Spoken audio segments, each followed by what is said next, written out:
Oh, hello. We all hear a lot about lead and the health risks associated with it, especially in young children. But even with lead making headlines and getting consistent news coverage, how much do you really know about lead? Are there lead hazards in your home? If there are, what can you do about it? Are you or your children at risk of developing lead poisoning? If you're renting, what are your rights? If you're a landlord, what is your responsibility to your tenants and to the law? And what if you are buying or selling a home? And most importantly, what can you do right now to make your home safe? And whom can you turn to for help?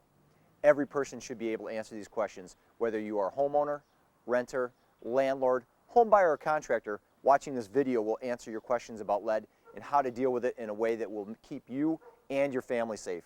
This video is an essential resource for anybody who wants to reduce the risk of lead exposure due to lead-based paint and prevent lead poisoning in their children. Lead poisoning can be prevented, and we're going to show you how. More importantly, we're going to show you how using lead-safe work practices. Hi, I'm Jeff Reed, Environmental Protection Agency or EPA certified lead professional, and your personal guide for this video. I'm going to take you through what you need to know and do to decrease your family's risk of lead exposure in your home. I'm not just going to tell you what to do, I'm actually going to take you to work sites where lead projects are underway and teach you, along with other certified lead professionals, the right way to deal with lead in your home using lead-safe work practices. In simple terms, I will teach you how to work wet, safe, and clean.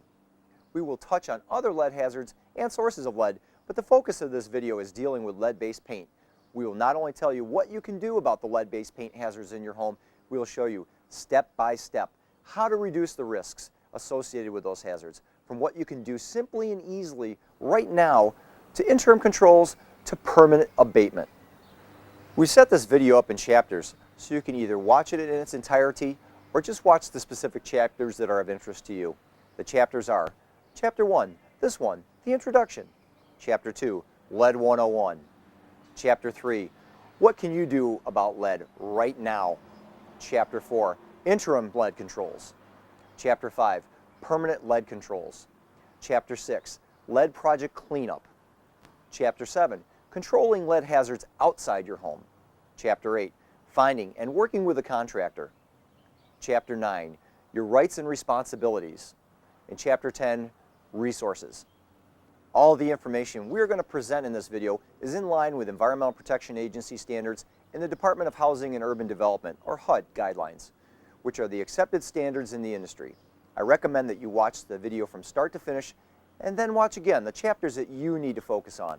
At the end of the video, there's a chapter that lists some of the many resources you have available to you. While there is no way we can cover every lead hazard or scenario you may come across, this video will arm you with information you need to get started and get the help you need to make your home environment lead safe.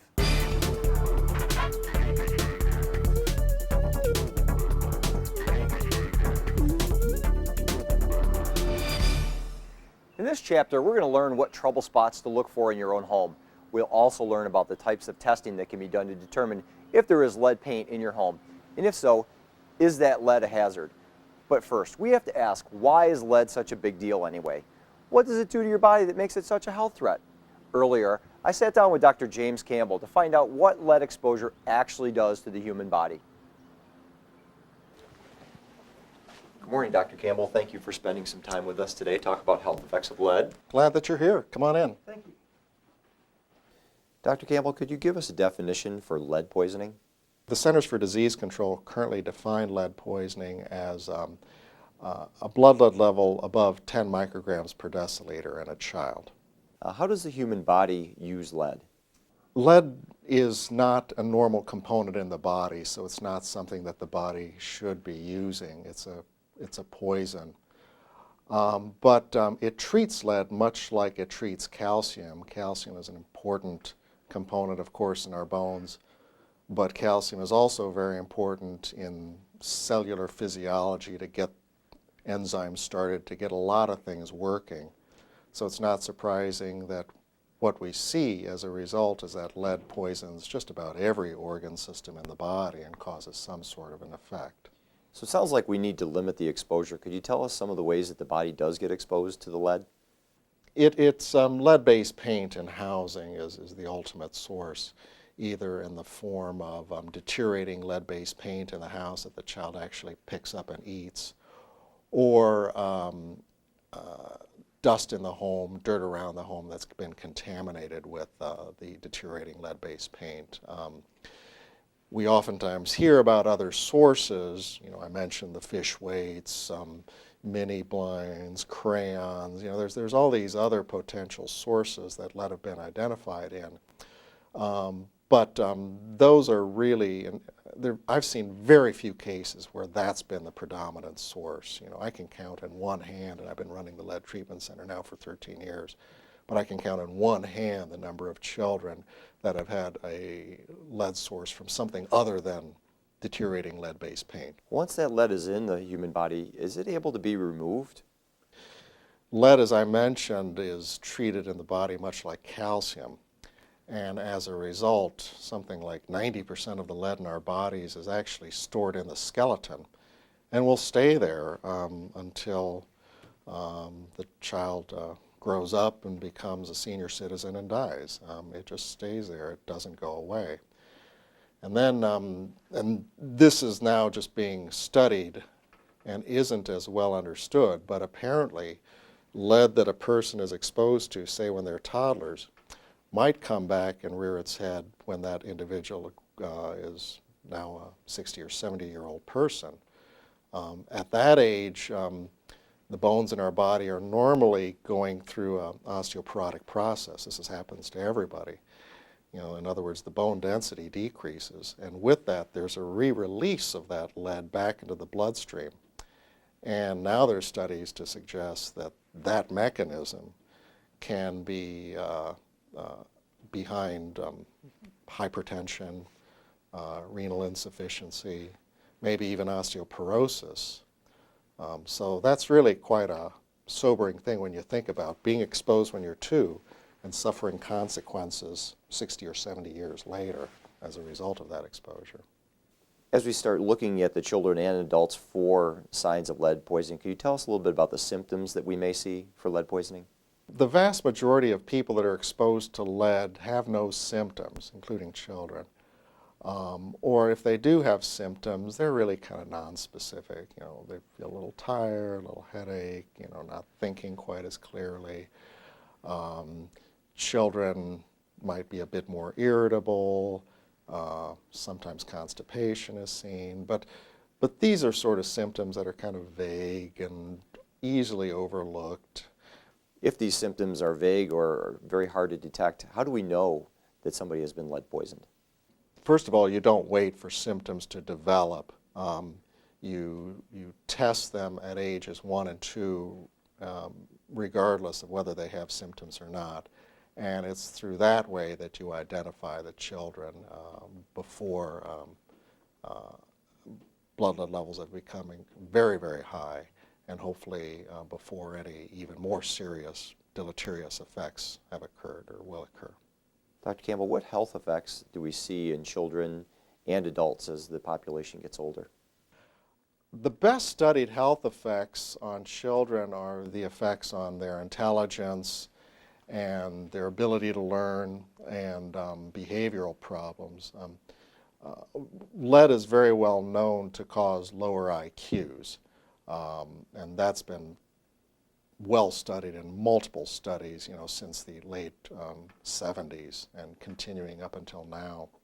And what we're talking about is, you know, for every roughly 10 microgram per deciliter increase, we have a loss of about 3 to 4 IQ points.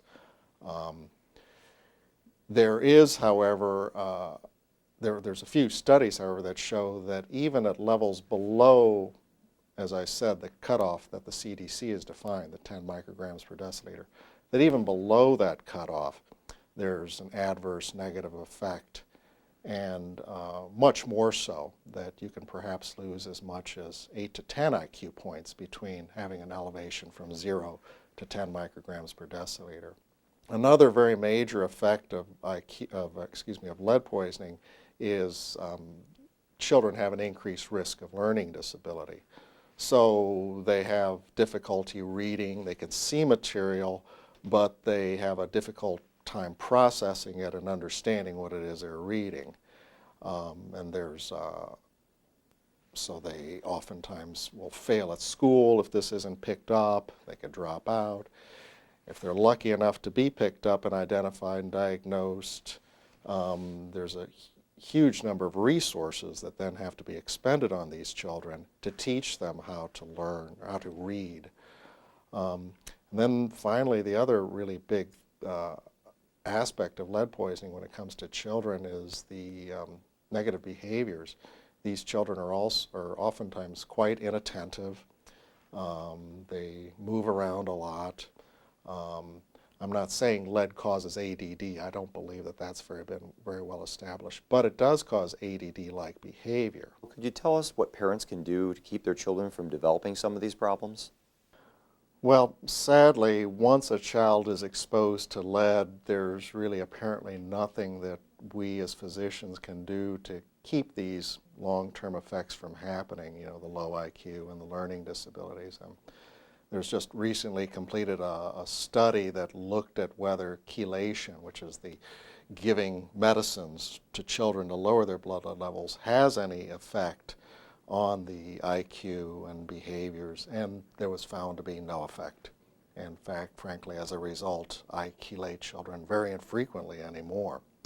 So really, largely, what I'm doing and the health department is doing is to help parents keep their child from being exposed even more, and therefore having an even higher risk of developing these adverse effects.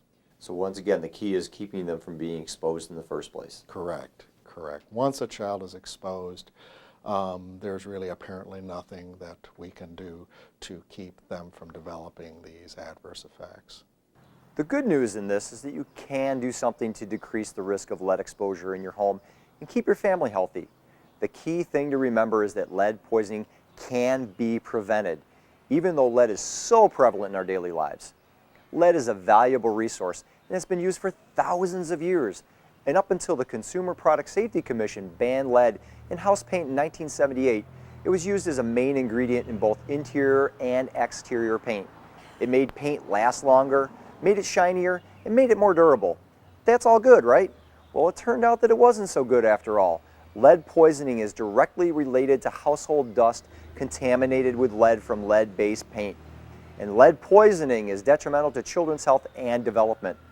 Because of that fact, this video will concentrate on lead paint hazards and what you can do about them. If you rent or own an apartment that was built before 1978, you should assume that your home contains lead. As long as there are older homes in existence, lead-based paint hazards will exist. But how can we know for sure if your home has lead paint or if the lead paint is a hazard? You have to have your home tested.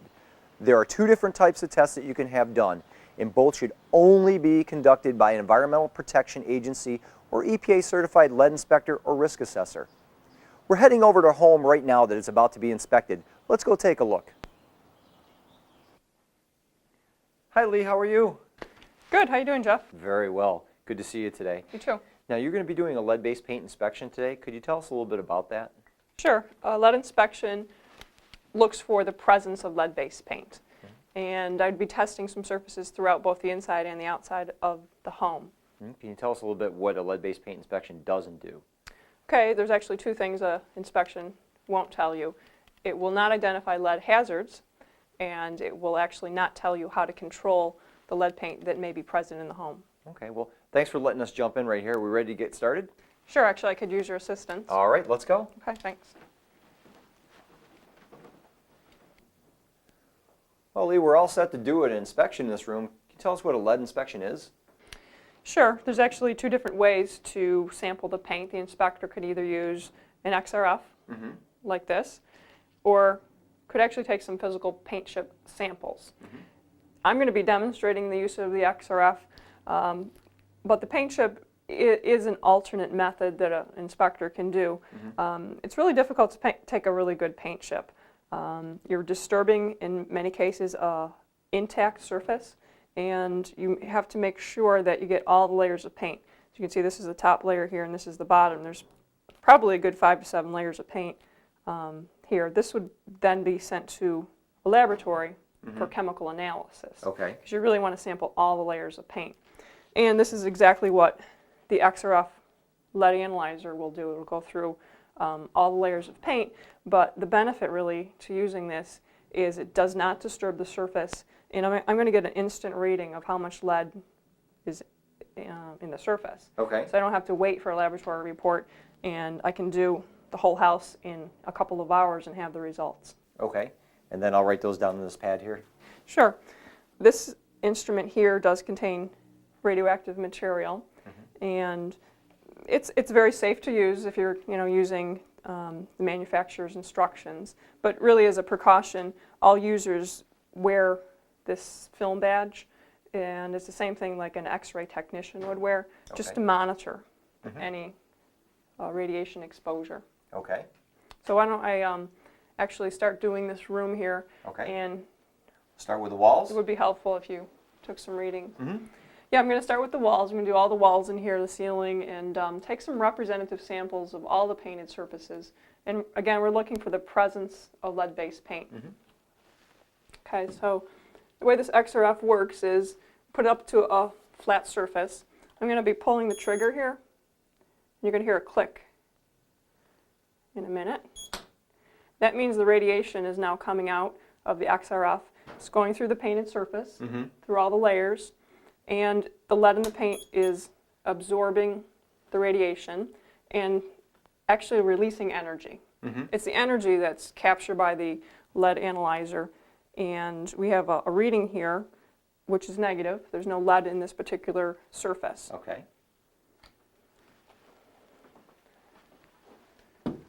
Inspection really is quite systematic. We go usually do the walls first, and it's a really thorough inspection. You get a lot of really good information. That was negative.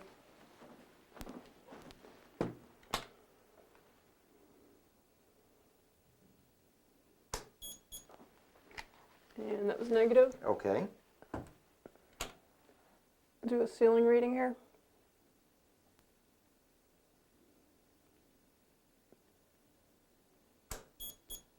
And that was also negative. Okay.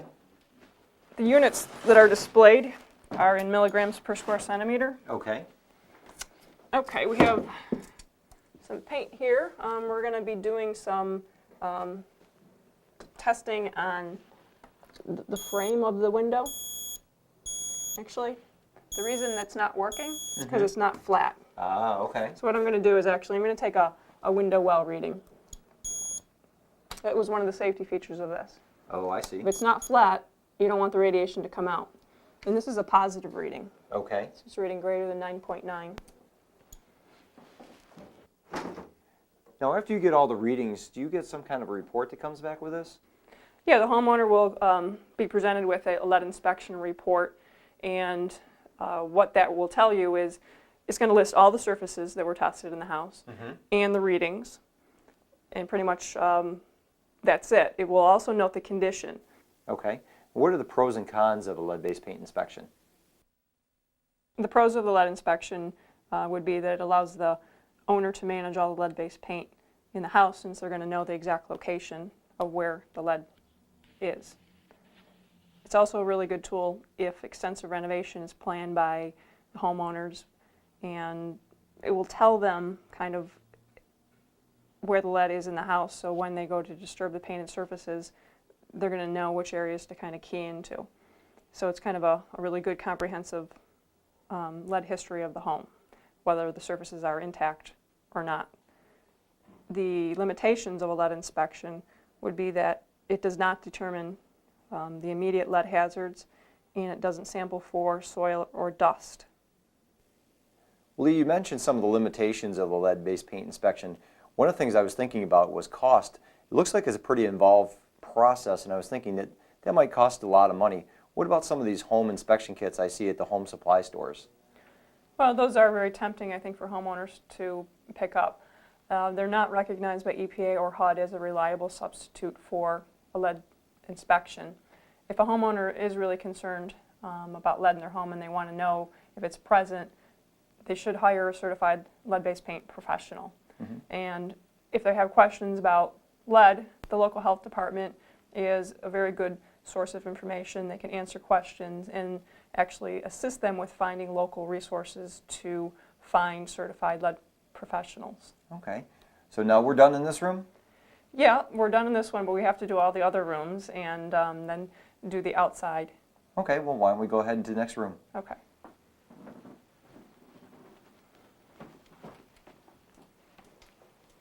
Well, Lee, we finished with a paint inspection, and now we're ready to move on to the risk assessment. Can you tell us a little about what a risk assessment is? A risk assessment is a detailed environmental assessment of the home.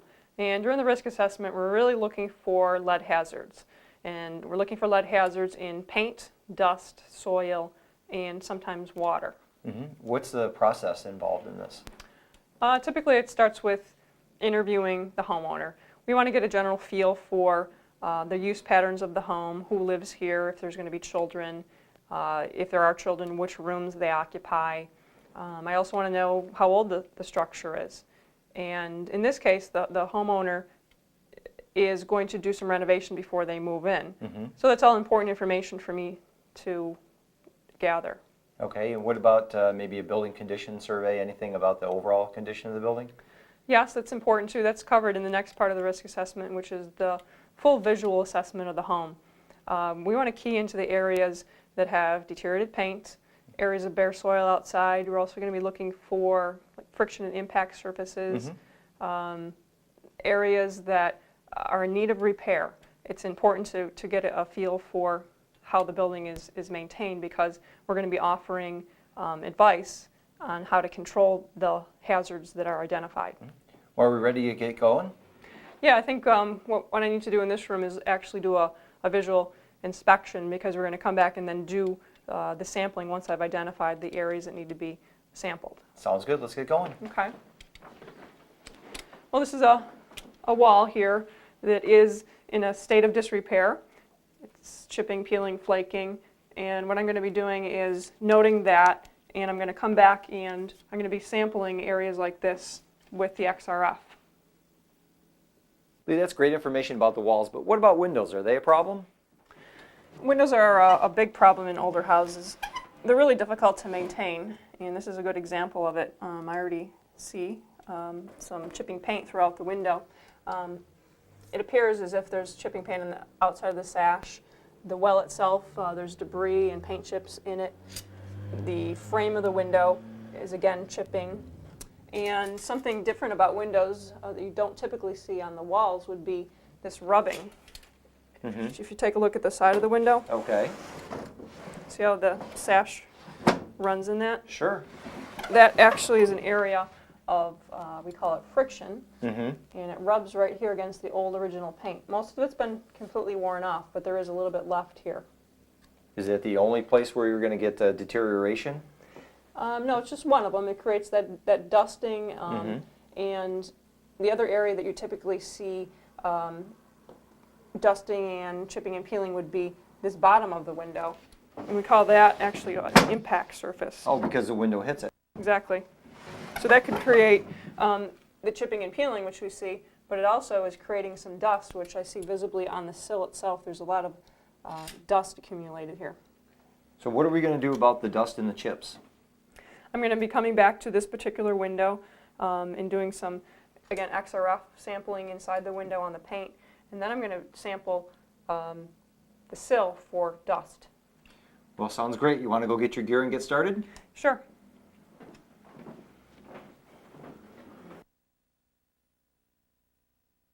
Now it looks like you're set up to do some environmental sampling. Can you tell us a little bit about that? Right here I'm going to do some dust sampling on interior floors and interior window sills. And why just the floor and sill? Well, EPA only has two standards for dust hazard identification, and they happen to be for floors and sills. I see you're getting your equipment ready. You've got some gloves on. Right, I don't want to be contaminating the sample that I'm taking. I could actually have lead dust on my hands, so wear the gloves. And you didn't wipe that on anything. What's with that sample? Well, this is the first one, and typically that's called the blank. It's for quality control. We send that to the laboratory along with the other samples that we're actually going to be taking. Okay. I see you have a template here on the floor. Yeah, this is for floor. It's an easy measurement. It's in this case, it's just 1 square foot. Is a square foot important? It is. The standards are represented in micrograms per square foot, so we need to know the area that we're wiping.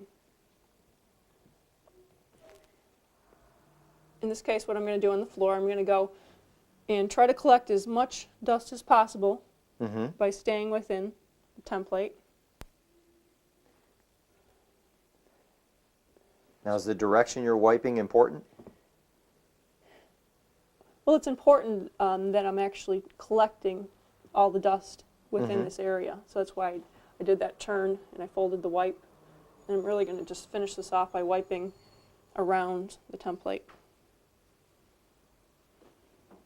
Okay, now you're putting that into another tube for the floor sample. What happens to the tubes once you're done? We're going to send these to an EPA certified laboratory and along with our measurements that we take, and they're going to tell us how much lead is in the dust. Well, you finished with the floor. What other surfaces are we going to do today? The next one I'm going to do is the interior windowsill. I see you have some tape here on the windowsill. Yep, that's, again, it's going to tape off the area that I'm going to be sampling. And I'm going to use the wipe, and I'm going to stay within the taped area. Okay. This is a much smaller surface to wipe than a floor. Now, this measurement isn't exactly a square foot, is it? No, that's the reason I'm going to use the tape measure. Okay. So if you wouldn't mind just marking down the measurement for me. Sure. I'll give it to you in inches, and we're going to convert this to feet later. Okay. It's 2.5 inches. Okay. And 18.7. 18.7. Okay. What I need to do really is to complete the dust sampling in the house. We're only going to really take about 6 to 8 dust samples, and at that point, we're going to head outside to do soil sampling. Okay. Well, let's go ahead and finish the rest of the areas inside the house. Okay. Well, Lee, we finished with the inside of the house. Now we're moving outside. We have some of the areas out here that we want to touch on the front porch, like these steps over here. Yeah, the porch is a highly weathered surface. We can see a lot of decay here. Obviously some damage on the step. And a lot of chipping, peeling paint. So I'm going to take a few readings on this right now. This is also considered to be a friction and an impact surface. Okay, so this would be an example of a hazardous area if it comes up lead. Right, and actually it does. Okay. There's lead paint in this surface. And so this is actually considered to be a lead hazard. Okay. Now there's other areas in here that are painted, and I see some old paint on the floor. What about this pattern that's on it? Okay, this is called alligatoring. And if you take a close look at it, you can see the film of the paint is cracking, very similar to alligator skin. So let me take a reading on this. Okay. Again, porches are weathered. Oh, that's lead also. Okay. It's very high in lead. There's areas of bare wood, but there's a lot of chipping paint. So this is, again, a hazard. Okay. Now what about this area? You see the alligatoring again, but this paint has been painted over. Okay, let me take a reading on this. This is actually in excellent condition. It's completely intact, but yet it contains a lot of lead somewhere. Keep in mind this is an X-ray lead detector. It goes through all the layers. This is not considered to be a lead hazard. It's completely intact. It's not an impact surface. Unlike this surface that's in disrepair, chipping, peeling, flaking, this is considered a hazard. So this alone, just the presence of lead does not mean it's a problem. Okay. So it's a good distinction really to make. A risk assessment really keys into areas just like this that are leaded and deteriorated. Okay. Well, that kind of wraps up the porch area. What about the other sides of the house? Well, let's go around really and take a look at other painted surfaces to see if there's any more chipping, peeling areas that we need to sample. Okay, that's fine. What are the things we're looking for over here? Well, we see some bare soil here, so we're going to come back out and do some sampling there. Okay. We're also looking at the general building condition. This is a vinyl-sided house. It's in excellent condition. Here we have a downspout that goes into drainage, and it looks like they did a really good job there containing the water. Okay. The foundation itself appears to be in really good condition. It does look like we might have a little bit of a problem here. Okay. Why is that? There's a lot of peeling and chipping, and you can just imagine this raining and hitting the outside sill. Being exposed to the elements is just going to cause that natural weathering. Okay, so we'll test that to see if that's even lead-based. Right.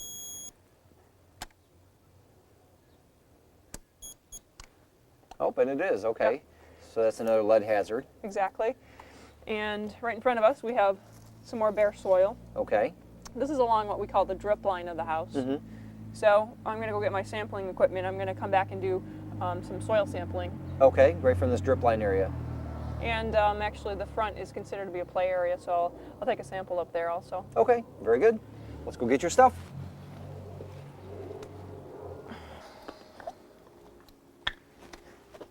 What I'm doing here is I'm going to be taking some soil samples where children play and along the drip line of the house. The reason we take soil samples during a risk assessment is because soil can be a lead exposure for children. They typically play in soil or dirt and they put their hands in their mouth. Now, why do you have the X on the soil? It just helps me actually know where to kind of take the samples, kind of Okay. like equal distance across the area that I'm sampling. It's sort of representative sampling. And again, this would be central laboratory for testing.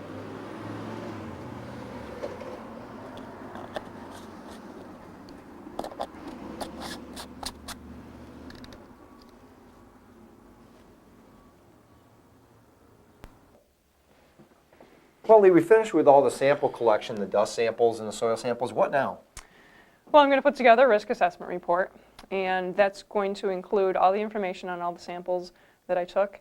It's going to have the results, whether they were positive or negative, and all lead hazards will be identified in the paint, the dust, and the soil. With that information, I can make recommendations to the homeowner on how they can control the hazards, and I'm going to offer them some costs for each recommendation that I'm making. Obviously, these are all good things and things that we want to do for the house. If there's any kind of limitation to a risk assessment, what would it be?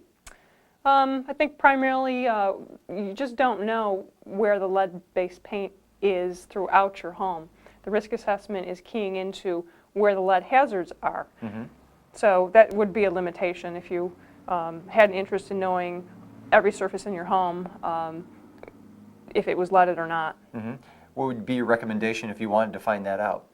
We could actually have what's called a combination risk assessment and a lead inspection. So you would know the presence of lead-based paint in the surfaces throughout the home, and then you would actually know where the lead hazards were also. Okay, so kind of the best of both worlds? Yeah, I would say so. Well, that would be great. Well, Lee, thank you so much for spending time with us today. We appreciate it. All right, I appreciate it too. Thank you. You're welcome. So it sounds like a very thorough examination. A lead inspection and risk assessment should always be done together. If you're preparing to do any home renovation or repair, it is recommended that you get a lead inspection so that you know what painted surfaces contain lead before you disturb them. The National Lead Information Center's clearinghouse is also a good resource at 800-424-LEAD.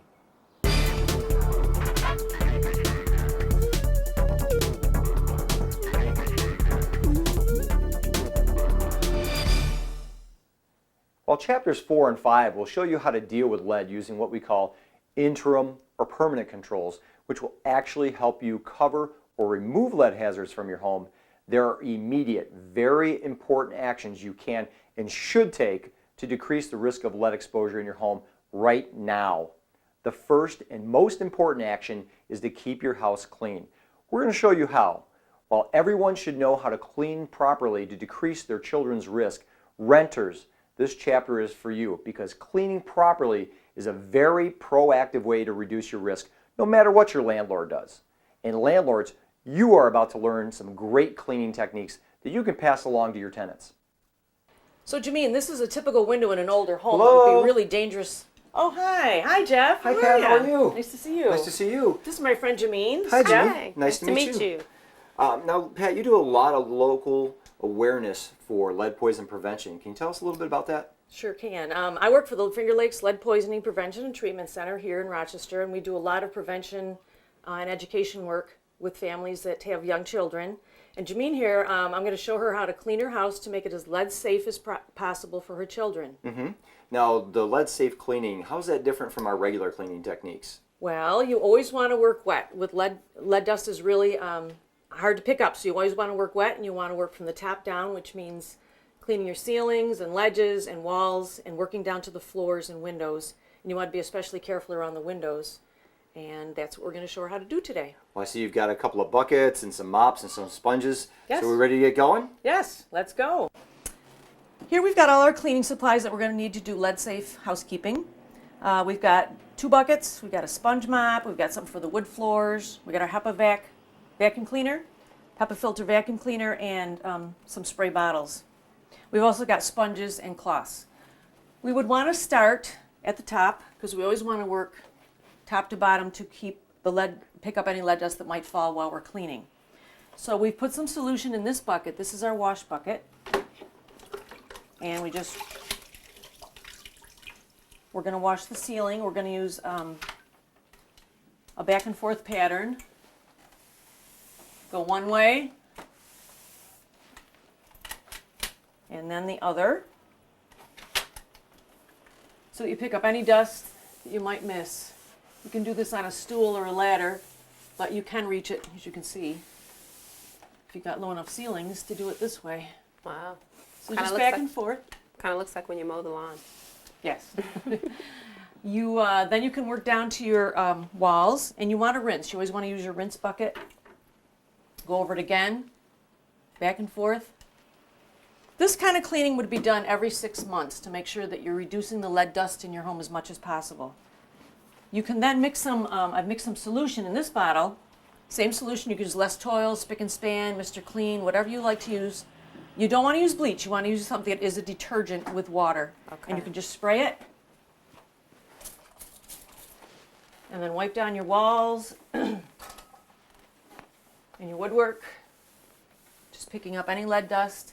You want to make sure you get the ledges up there at the top, so you might need a stool for that. Okay.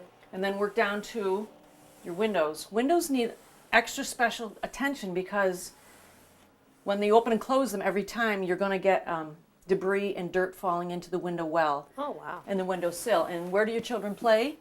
By the windows. No window. So pay special attention to your window sills and window wells. Always work wet. Very important to pick up the dust.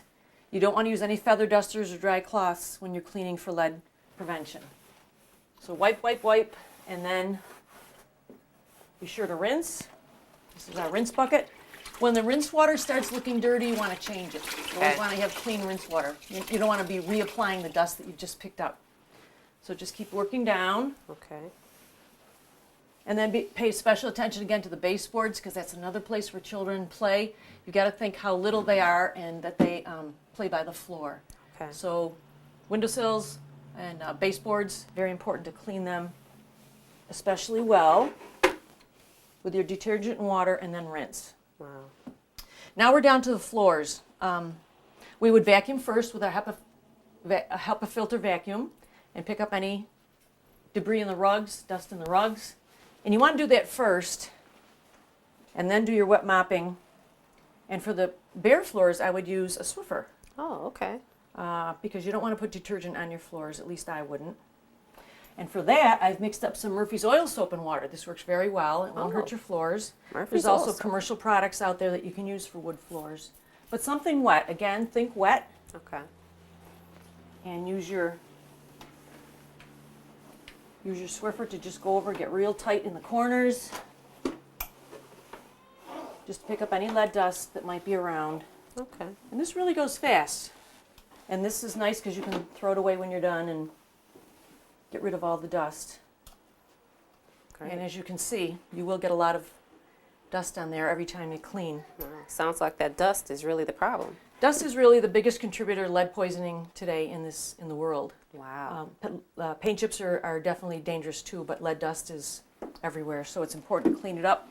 And that's your every 6 month cleaning, basically from top to bottom, and work your way down to the floors and carpeting. Did you have any questions? I don't have any more. Okay. Thank you. Now, Pat, with the cleaning, you mentioned that that's very, very key to going ahead and reducing the lead poisoning. What else can we do to try and reduce the lead poisoning, particularly with our children of young ages? Right. If you have children in your home under the age of 6, they're the biggest target for lead poisoning. And so you would want to be sure that their hands and toys stay really clean, just like your house.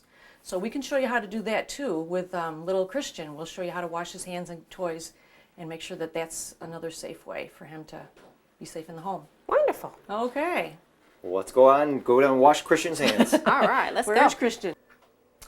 So Jameen, here we are with your children, Trinity and Christian, and we're going to show them how to wash their hands and some of their washable toys so that they get all the lead dust off of them, because a lot of times toys like this go in their mouths and they can get lead dust that way and get lead poisoning that way. Wow. So you guys want to wash the toys? Okay, put them in. Start washing. Good job. Okay.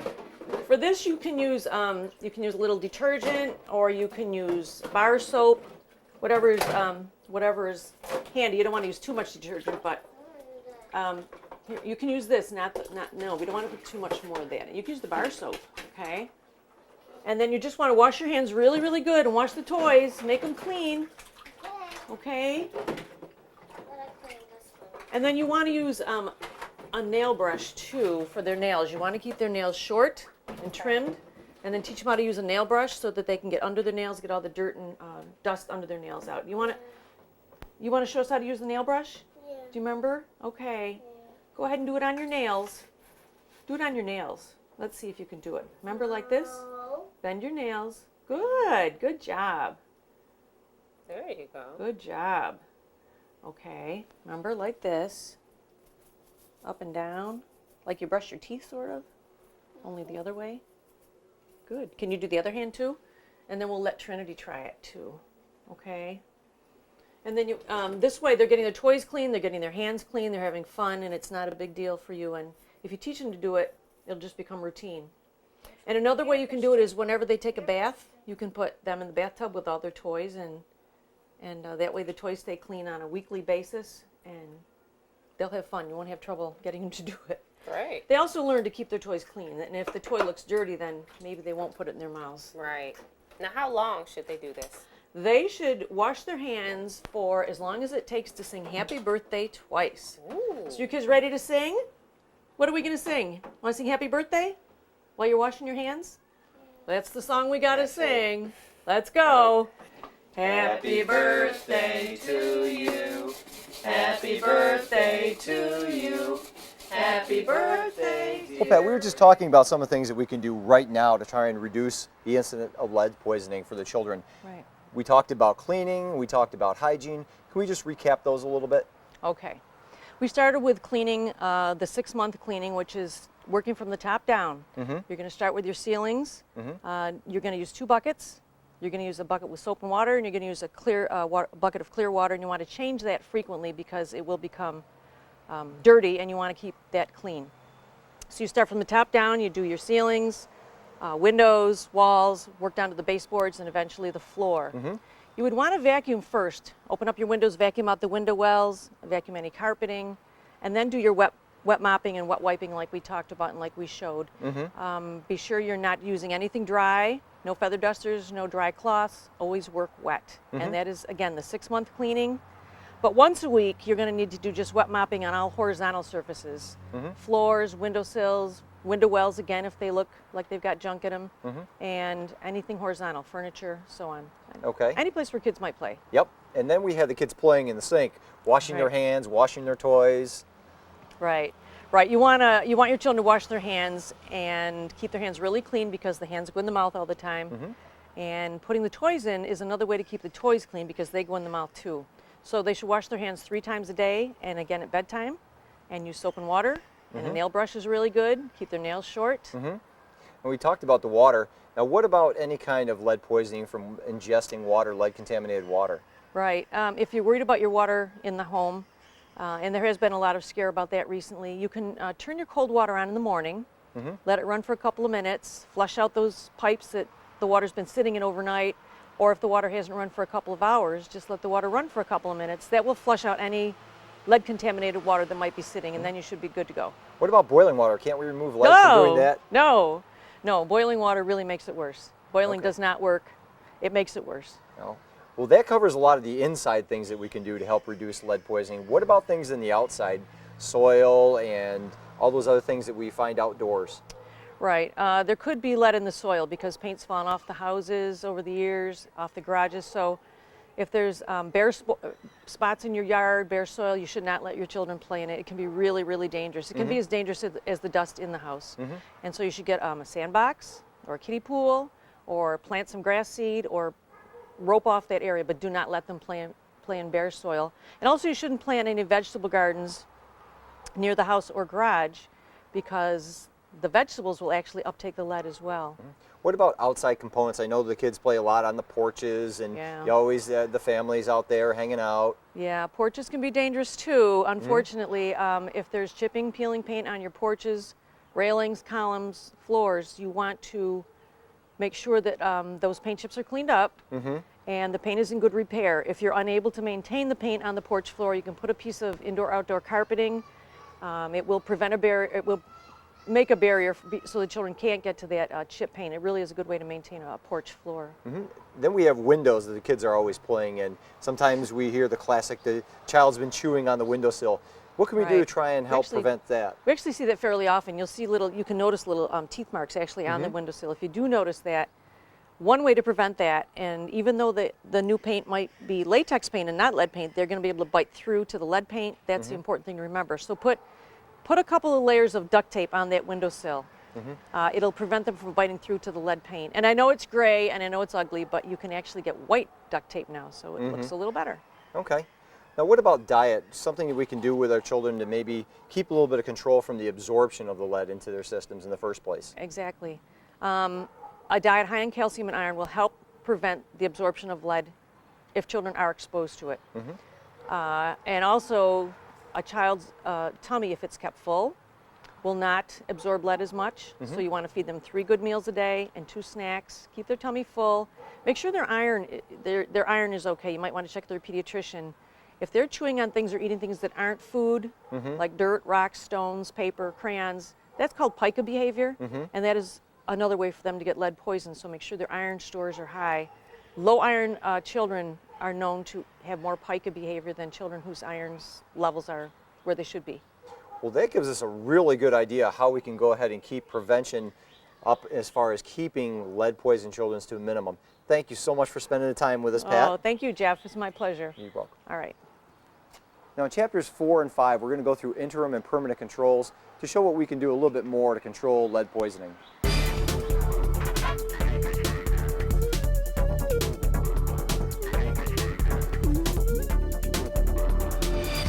In the last chapter, we discussed things you can do immediately every day to decrease your family's risk of exposure to lead.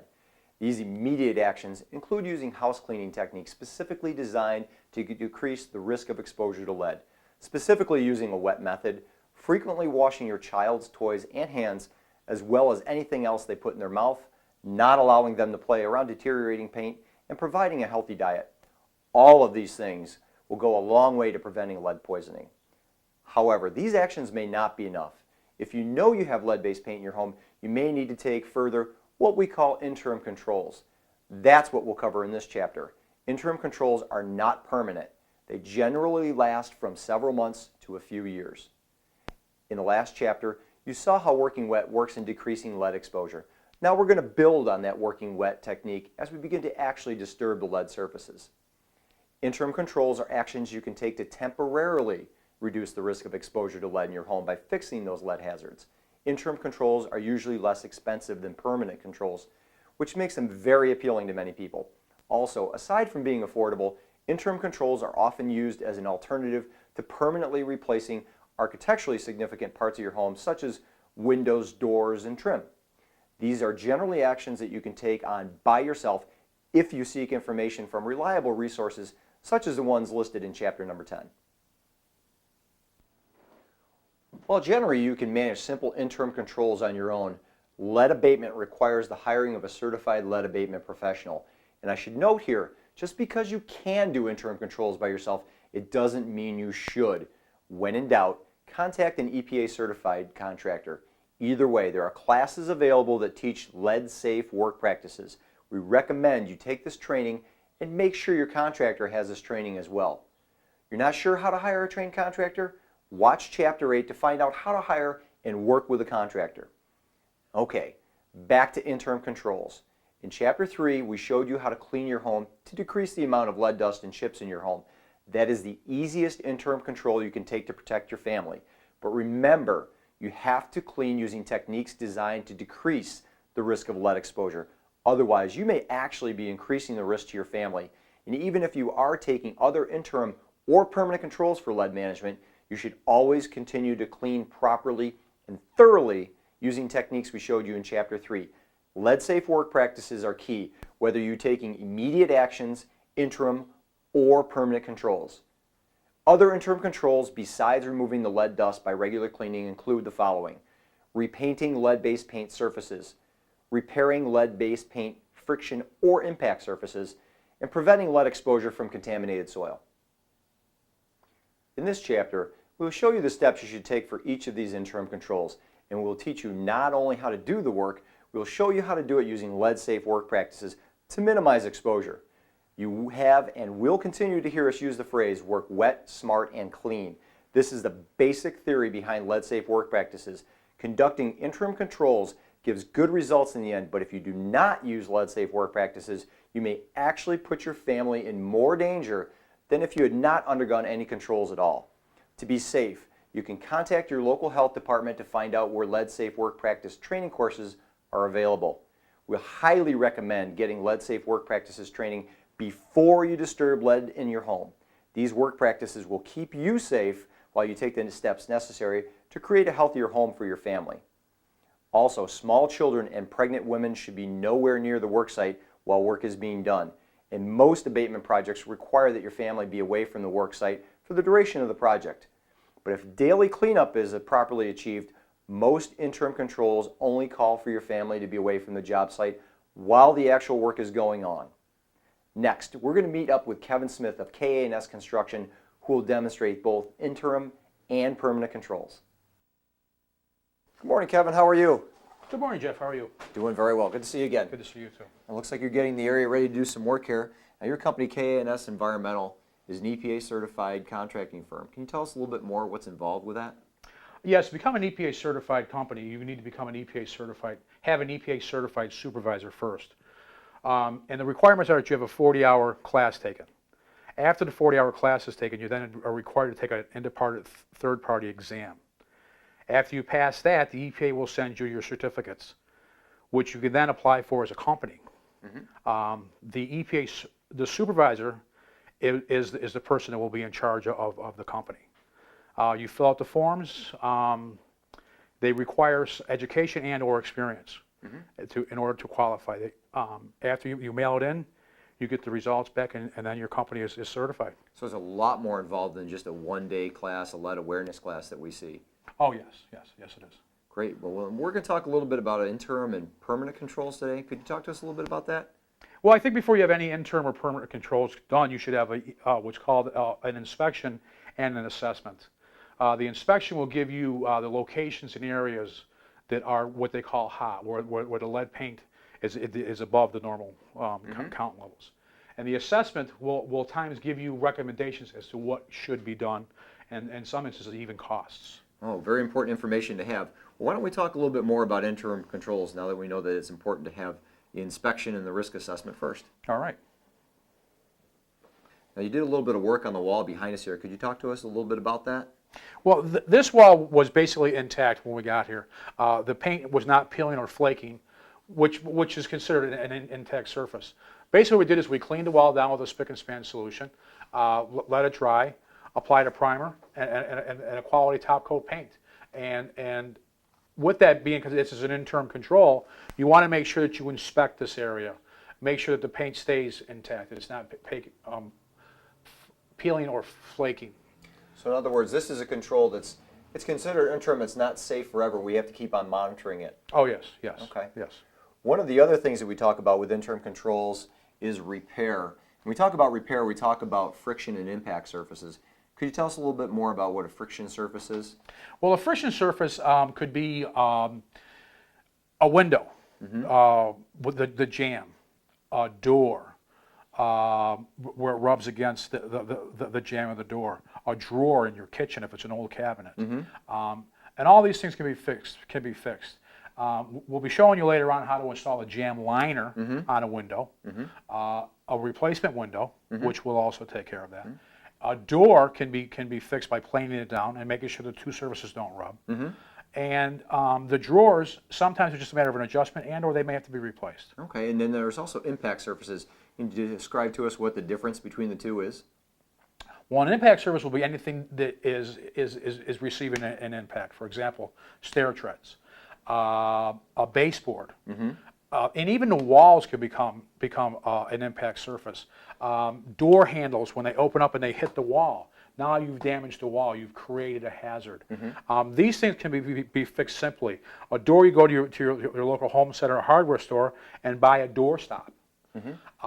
Your stair treads can be repaired with rubber based treads.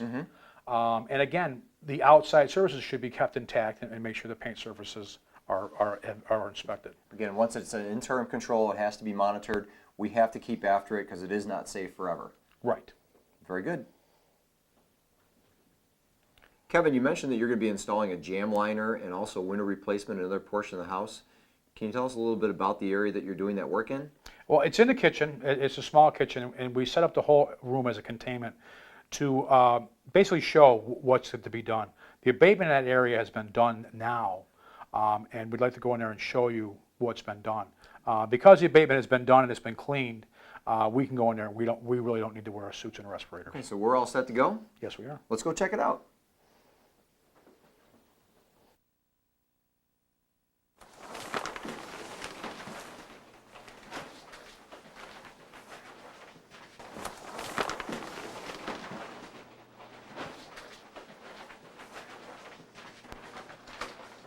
Well, Kevin, it looks like you've done a lot of preparation work to get this room ready. Could you tell us a little bit about that? Well, we did a lot of polying in this room because of the amount of work that we're doing in this room. It's a caution control for the tenants and the people that live in the home, as well as it helps a little bit to clean up in the end of the job. Because of the work we've done, what we did is we created an airlock over there next to Shane, and that's what's called kind of a clean area. When he leaves this area, he can go in there, he can take one of his suits off, and then he can walk outside and into the common area. You don't have to worry about tracking any paint chips and or dust out there. We covered the ductwork, the cold air and the hot air, because we don't want to get any paint chips and or dust in the system because it could contaminate the whole house by being into one of the systems or the other. We've obviously covered the stove and refrigerator for those reasons as well. I see that Shane's wearing some personal protective gear. Could you explain this a little bit? Well, so what Shane's got, he's got what's called a PolyPro suit on. It allows him to actually breathe, but without allowing any dust to penetrate him onto his clothes. I had said earlier he had two suits on. One is so that he can work in here with the amount of work we've done in here, and still be able to take the suit out, walk outside without contaminating the rest of the house. Take another suit, put it on when he comes back in. He has a HEPA respirator. It's a 99.9% particulate air. We found that these are the easiest ones to wear. They're lightweight, and window installations and some of the work that we do, we don't need big bulky filters, and they meet all of the standards set out by NESHAP. Now, can anybody wear one of these respirators? No, you need to have a physical at least once a year. And in that physical, they will give you a test for your lung capacity, and then they will determine if you're capable of wearing a half-face respirator such as that. If you're in a position where you can't wear a half-face, then you might be able to go for a full face respirator, which is a supplied air, but it's a lot more cumbersome. And Well, you've prepared the room, and obviously Shane is prepared. Can you tell us a little bit about the window opening, what you had to do to take the old one out and get the opening ready for the new installation? well, what we did is we took the stops off the old window, which is basically the sides, the top, or the side, the top, and the right-hand side. Once those are out, the front sash can come right out. You take and pull the rope off. The rope will then go to the top, and the pulley will drop down. You take the window out at that point. If it's being replaced, I like to put it in a bag right away. If it's being repaired, depending on where the repair is going to happen, will it be bagged right away, or will we take it and do the work, which is what we did here. We did the work in this area. After that, this is the jam liner that we installed, but just so I can give you kind of a breakaway. There's another stop behind the upper and the lower sash.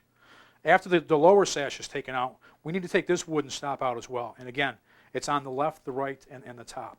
Once we pull that out, we can then get the upper sash out, which generally are painted shut. They do need just a little bit of enforcement to get them out sometimes. But generally, if you're careful, they shouldn't break on you at all. And again, the rope and sash comes out the same way. After that's done, we then take the rope and sashes and the pulley systems out.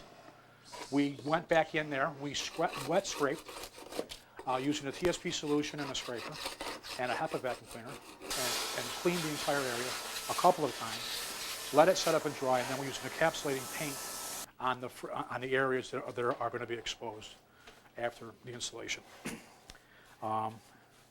After that, what we had done is, this is the jam liner, which we are installing. You take the window sashes out together. This would be the top, this will be the bottom. You put them together like this, you pressure fit those in. You may need to do some scraping and adjusting on the side because of a buildup of paint in order for these to fit. And again, this is where you want to make sure you have a proper work area for that. And then basically it just slides into the opening. Once that's been accomplished, there's a couple of areas that you have to secure the jam liner. And you put the stops back on that you had taken off. Hopefully you didn't break them. If you did, then you replace them with new. We'll caulk and seal everything that's there. And the window installation is in. We may need to adjust the upper and lower sashes if it doesn't operate smooth enough. Okay, let's go ahead and watch Shane go ahead and install this. You see now he's got the window all together and he's shoving it in, basically as I said. And it finds a certain point. There's an exterior stop on the outside. And this is the jam liner, as we talked about. This is the exterior stop. So this is particularly made to fit into this opening. And most windows are all the same. So again, here's the lower sash, here's the upper sash, in the front and in the back. And again, as I said to you, we had scraped and painted everything down here, had an encapsulated paint down here on the trough, or the sill, depending on how you want to call it. Once this has all been completed, we will then, like I had said earlier, is take the stops, put the stops back on, along the sides, the tops, and the other side, caulk and seal it, and paint it as necessary. And because this is an interim control, one of the things that should be done at least every 6 months, if not more, especially if there are children in the house, is to check this area for flaking and peeling paint, just basic dust. And make sure that this gets cleaned out with some spick and span and a sponge. If the paint's peeling, then you want to scrape and back it up. Wait for the area to dry out really well and put an encapsulating paint back on it again. Very good. And that's something that should be done, like I say, at least once or twice a year.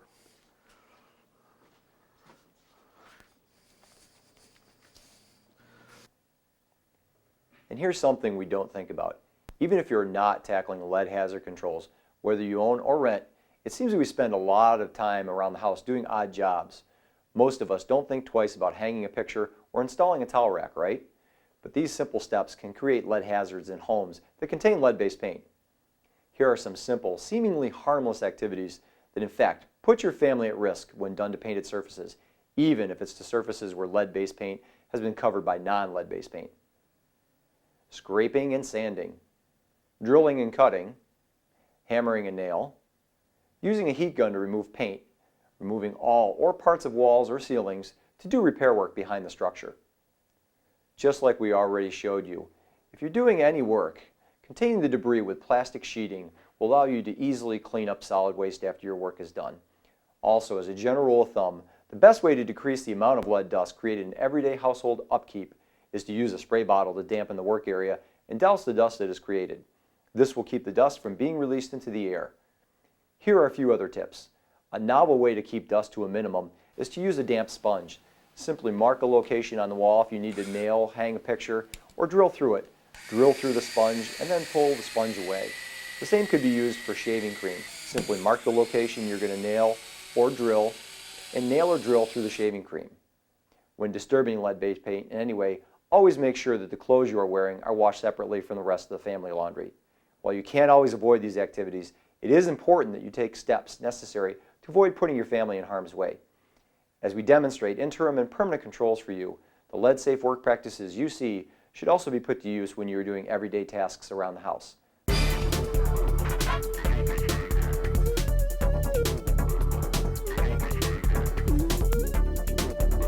In chapters 3 and 4, we talked about immediate action and interim controls, things that you can do right now to decrease your family's risk of exposure to lead in the home. Next, we're going to talk about permanent controls, activities that protect yourself from exposure for approximately 20 years. Kevin Smith with KANS with us. Kevin, could you talk to us a little bit more about what permanent controls are? The permanent controls are paint removal, encapsulation, enclosure, and soil removal. And the basic installation of a vinyl replacement window is the same as what we did with the interim control, the jam liners. The removal is the exact same. We take the stops off the top and the sides, remove the lower sash, the pulley system of the upper and lower sash. The exterior stop will come out to get the upper sash out. What we did here is we scraped this entire area down. We did not paint this because as part of the permanent control of this window, we're going to cover the exterior of the wood with aluminum because that will then give it the permanent control. Shane's going to bring the window in and show you how simply these things are installed. Basically slides in the same as a jam liner, but quite honestly it's a lot simpler because you're not fighting with the window. After it's put in, what we want to try to do is to make sure that the window is somewhat level. And basically the easiest way for us to do that is to check and make sure that the lines across the top here are even. If they're not, we can lift the window one side or the other. After that, you're confident the window is even, you open up your sashes here. This is a tilt-in sash window. We'll take out this additional vinyl stop. There is an adjustment screw in here. What you want to do is it will help to close the gap in the window or increase the gap in the window, depending on what you need so that your gap across the top and the sides is even all the way up and down. You can see it's a little bit of a bigger gap here. What we'll do is we'll adjust the adjustment screw on this side to bring this in a little bit. There are 4 screw holes, 2 on the top and 2 on the bottom. We'll put them in with 3.5-inch galvanized screws.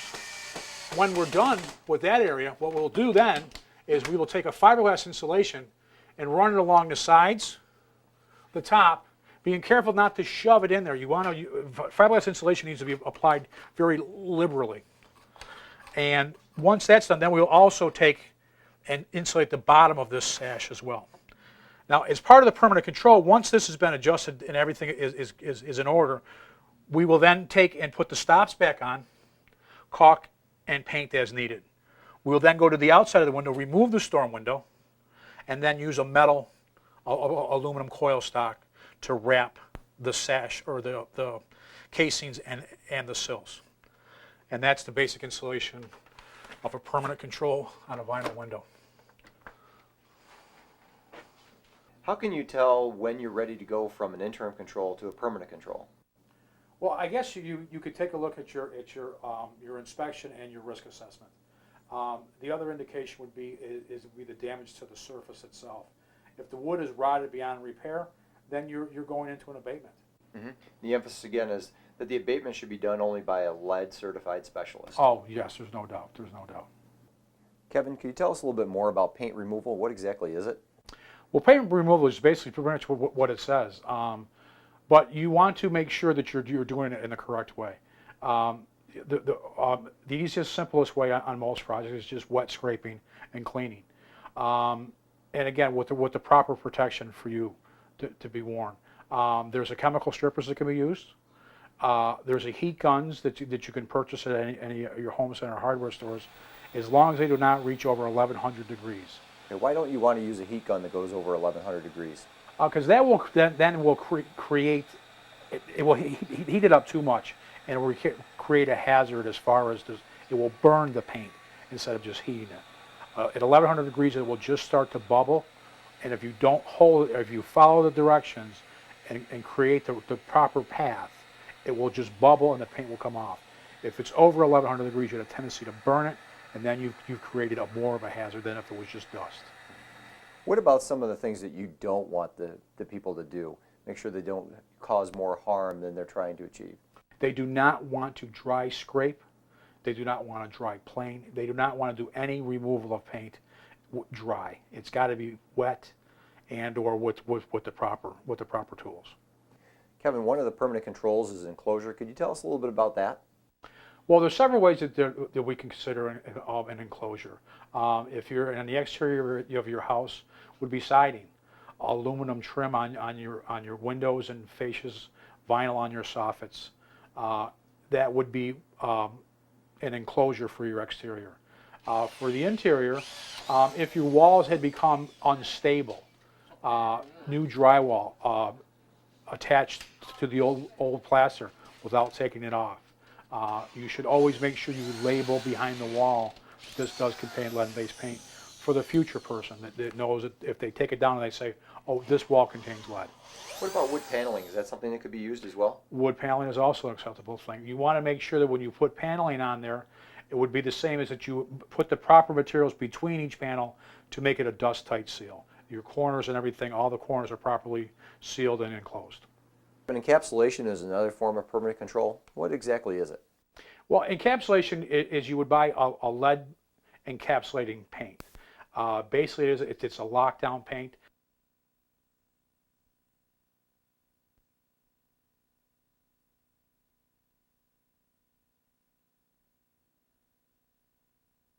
It's suggested to be used on walls and ceiling areas, non-friction areas. It comes in white. It's the only color that it comes in, so you'd have to use a top quality top coat after that.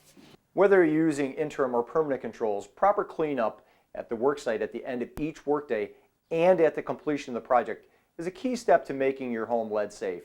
If you are tackling any project, no matter what the size, make sure you watch the next chapter, Chapter 6, to learn about proper cleanup.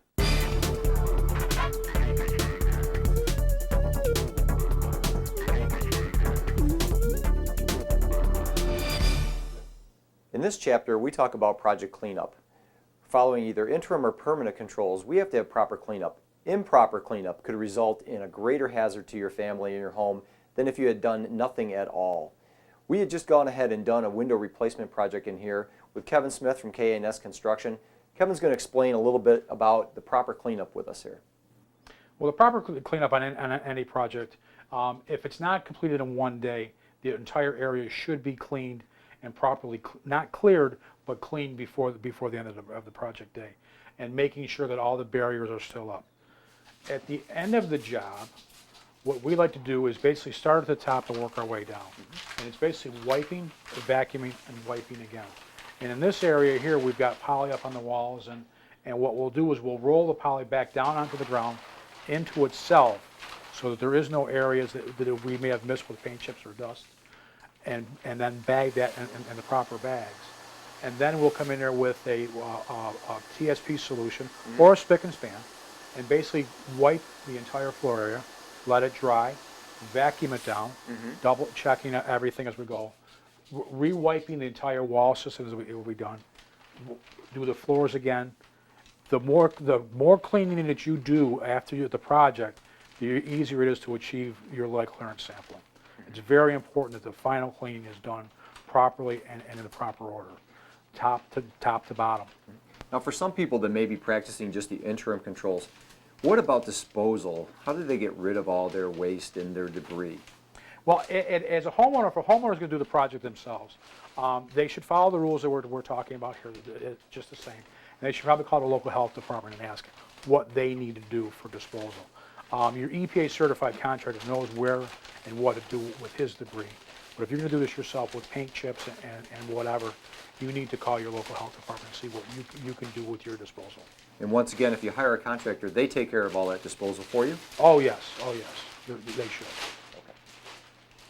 Kevin, thank you for spending so much time with us today, showing us interim controls, permanent controls, and project cleanup. We really appreciate it. Well, Jeff, thank you very much. It's been a pleasure. Good to see you again. Good to see you too. Well, next we're going to go meet up with Lee Houston from the health department. Lee is going to go over clearance examination with us, which is the result of after you finish all the interim or permanent controls, what you're going to need to do before you can reoccupy the area. Come in. Hi, Todd. Hi, Lee. Good to see you again. Good to see you too. Thanks for coming. Todd, good to see you. Hi, Jeff. How are you? Good. Good. Place looks great. Thanks a lot. Looks like you've done a lot of work here. Done a lot of work. Been very busy. Wow. Yeah, there were some things on the risk assessment. Lee, could you talk about that a little bit? Yep, you know what we're here for, right? I do. We're going to do the clearance. Okay.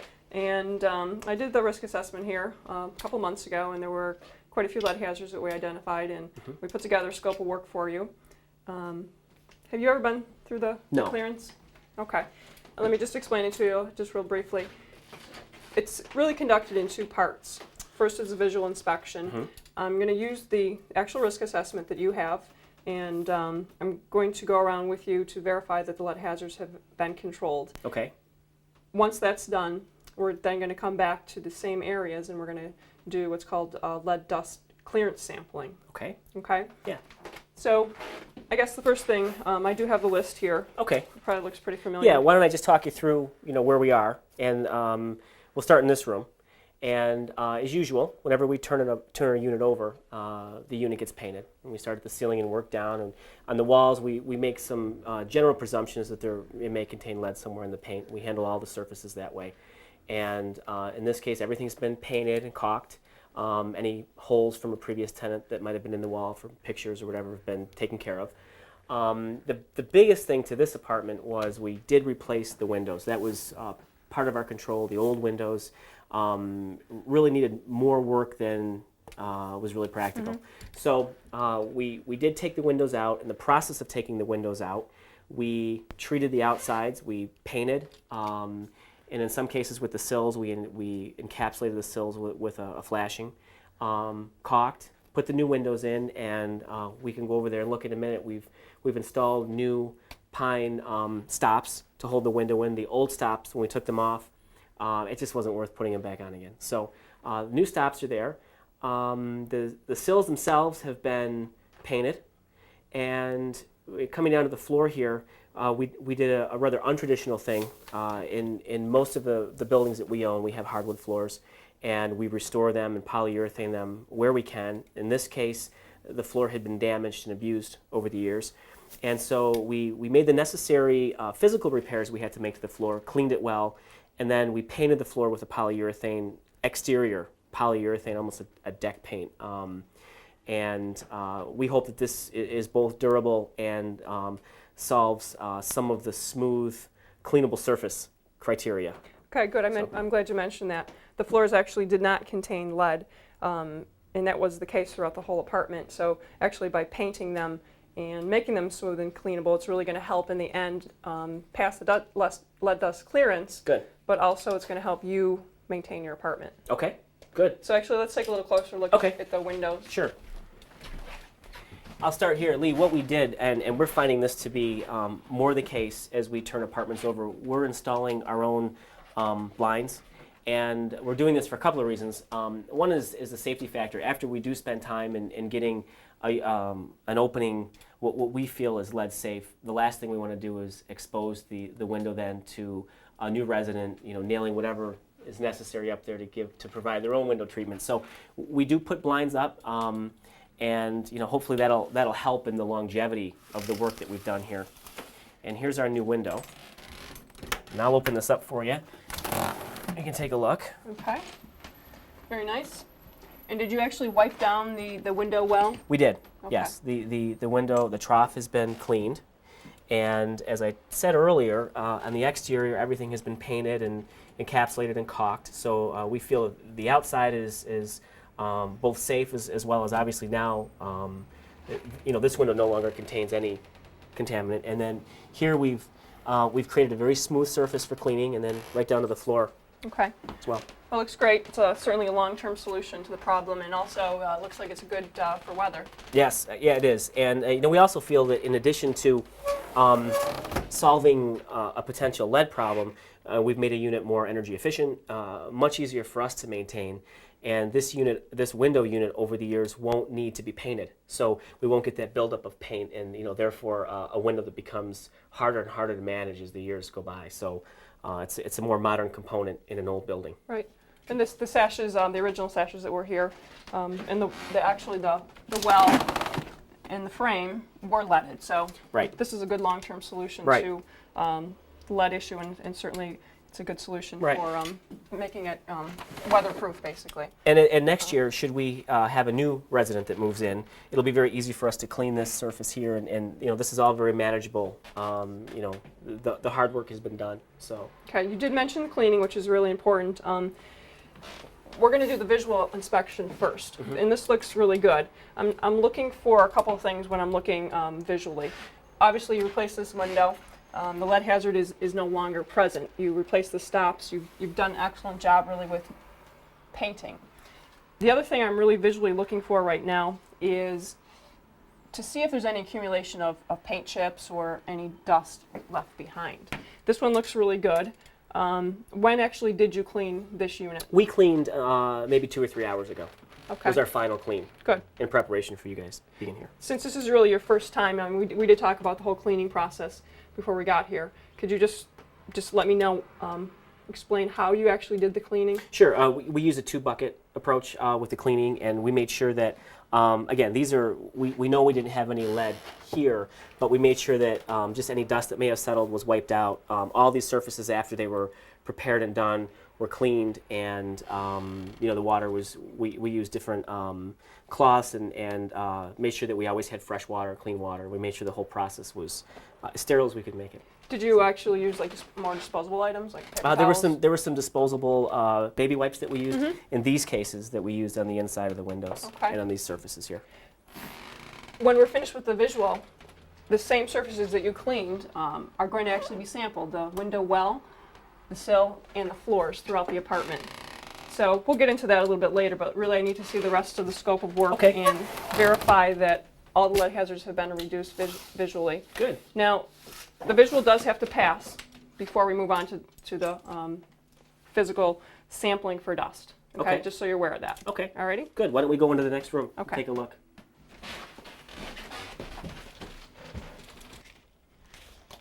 Well, Lee, we finished the visual inspection in the apartment. How'd we do? The visual passed, and we're actually now ready to move on to the dust sampling. Okay, now why is the dust sampling important? Well, we're going to do dust sampling to verify that there are no lead dust hazards still remaining in the apartment. And it's the lead dust that's the main route of exposure for children, correct? That's correct. They have the normal hand-to-mouth contact, and that's how they typically ingest lead. So if these samples do pass clearance, then we can go ahead and have the occupants move back in. That's right. Everything really does hinge on these dust sampling results passing. Now, once they do pass, now this is not an absolutely permanent situation, correct? No, basically the dust sampling just verifies that the unit is free of lead dust hazards really immediately following the cleanup. Pretty much, I'm doing a floor here, and you see I'm just going to wipe in an S pattern here. Okay, and then you're going to go into another direction with that? Yep, we need to do a really thorough wipe within this 1 foot square template. The area that we wipe is actually very important because the EPA units are in micrograms per square foot. Well, speaking of the EPA, can just anybody come through and do your wipe sample clearance? No, you really do need to have an EPA certified inspector or a risk assessor conduct that clearance for you. And the gloves that you have on, that's to keep from contaminating samples? That's right. I don't want to contaminate the sample. And we're using containers that come from our laboratory that are lead-free. Great, and then you look like you're planning on doing quite a bit more sampling here today. Yeah, we still have to do the sills here and the window trough. and then we're going to go into actually each room where the lead hazard control work was conducted, and we're going to do sampling on the sills, floors, and window wells. Sounds great. Why don't we go ahead and move into another room? Okay.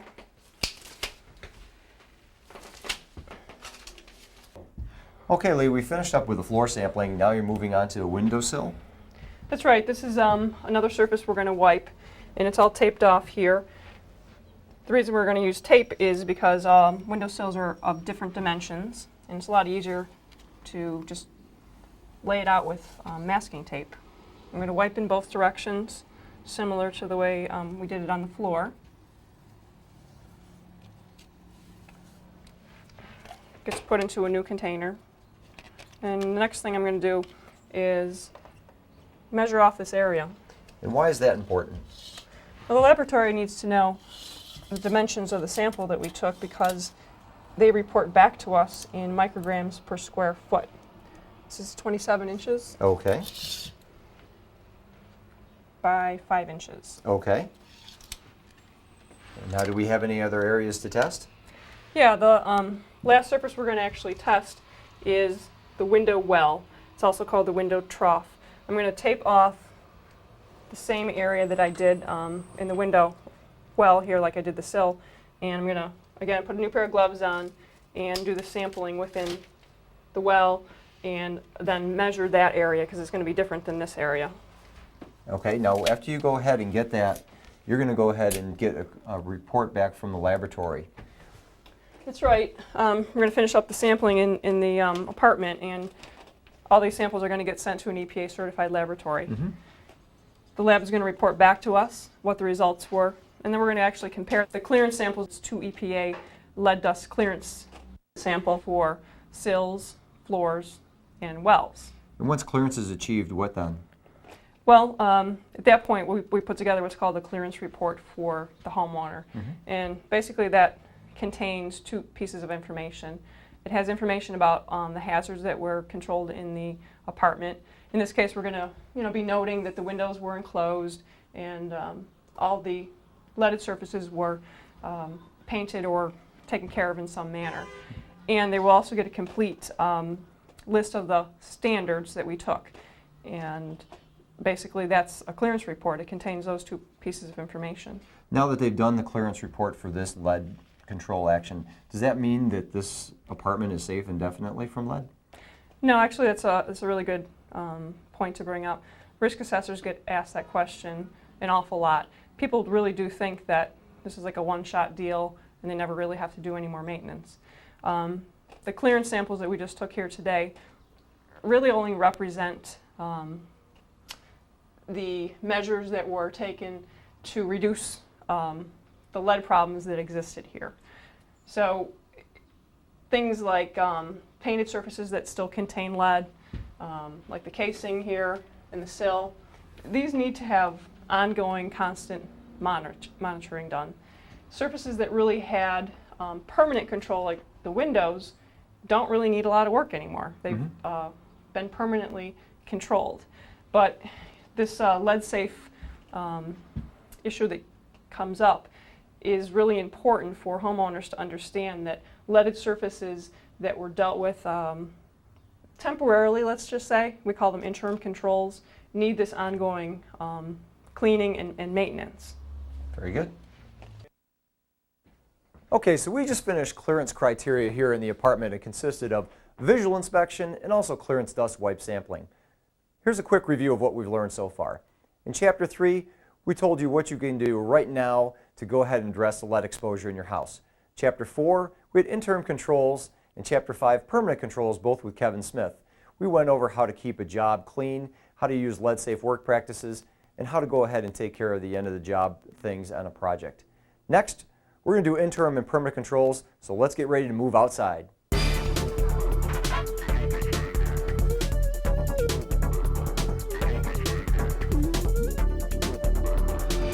We've thoroughly covered the lead hazards inside your home and what you can do to control them. But what about the outside of your home? Yes, you guessed it. It can be just as dangerous out there as it is in here. Just as the use of lead in interior household paint was banned in 1978, so was its use in exterior paint. Deteriorating exterior paint contaminates the soil surrounding structures painted with lead paint. So the soil surrounding your home could be a lead hazard. Also, the use of lead in gasoline has created lead hazards in highly trafficked areas. The lead in the gasoline was released as lead particles from the vehicle's exhaust system, and it settled into the soil, making it contaminated. No matter the source of the contamination, playing in soil containing lead is dangerous to children and can be detrimental to their health. But there are actions you can take to decrease the risk. Next, we'll meet Scott Belfour, who's going to show us using the proper lead-safe practices when working outdoors. Good morning, Scott. Hey, Jeff. How are you? Good. It's been a long time. I know. Good to see you again. Now we're going to be talking a little bit about interim and permanent controls. We discussed it on the inside of the house. Today we're going to do a little bit of work on the outside of the house. Okay. So first of all, I need to ask you, is your firm EPA certified for lead work? We are indeed. Absolutely great. Now, we've got some plastic down here. We're looking at doing some interim controls today. Why don't you tell us a little bit about interim and permanent controls for the outside of the house? Okay. Like interior work, we can remove, replace, and cover. In this case, we've chosen a more traditional option where we're going to do some scraping and some painting, which essentially means using lead-safe work practices, wetting surfaces down, scraping the paint by hand, removing it, containing it on this plastic. There are other methods. We can do a replacement, a full-scale abatement, which is very unusual. It's very expensive, particularly for the exterior. We've opted not to do that here. We can also cover the surface. We can talk about siding a little bit later on. Now, I see Corey's got some protective gear on. Can you talk to us a little bit about that? Sure. Safe work practices really has two basic principles. First, we want to contain the dust and debris that we're creating. In this case, we've put plastic down. We also want to protect our workers. So we're protecting the environment, we're also protecting our workers. And in this case, Corey's wearing a protective suit. He's got a half-face negative air respirator. He's been medically deemed suitable to wear this. He's been fit tested. He's got safety glasses on, and he's got his helmet on. Now, we talked about the respirator before. Now, not everybody can wear a half-face respirator. Are there other options maybe for a homeowner, or what else the professionals use? Sure. I've got some sample respirators over here. The typical homeowner is likely to see this in a hardware store. This is an N100 respirator, and this is certainly suitable for doing any type of lead work. It's relatively inexpensive, $14, $15 or so. The problem is it's disposable, so you use it 3 or 4 times and it gets tossed away. Next scale up is this half-face negative air respirator. This is similar to the one that Corey was using. We use a magenta or a HEPA filter on it. It gives us a little bit more protection in terms of this respirator. And then this is the next stage up. This is a full-face respirator. These two respirators, the type of respirators that certified professionals are going to be using, this is what you would expect to see professional contractors using in the field. Well, I see you also have an XRF here. I know we used that before for some of our inspection and risk assessment purposes. Now, is that important for assessing what's going on with the work that we're doing today? Well, lead was taken out in 1978, but we do find houses during the 70s that don't have lead. It's always good for folks to know for sure if, in fact, there's lead-based paint present. So we've tested this surface, and we found that it's 12 milligrams per square centimeter. The regulatory level for the feds and for New York and most states is 1.0. So we definitely have lead paint here. Okay. Now, we talked about lead-safe work practices, which we talked before about working wet and working smart. Can you describe a little bit more about the preparation that we've done here? Well, the first thing we did was we removed anything movable. We took a bird feeder out of the way. We've covered up bird bath. We've covered up some plants. We've attached the plastic to the siding to make sure that whatever paint and debris we create doesn't fall down between the siding and the grounds itself. We've gone 10 feet out with the plastic and gone around the corner and make sure whatever debris is generated stays right here in the plastic so we can contain it. I see we have some water ready to go as well for some of our work. We're ready to go. This is going to be a wet scraping method, so we'll be using a couple different spray methods and some different types of scrapers to get this paint off. Well, it looks like we're ready to go. Why don't we get started? Sure.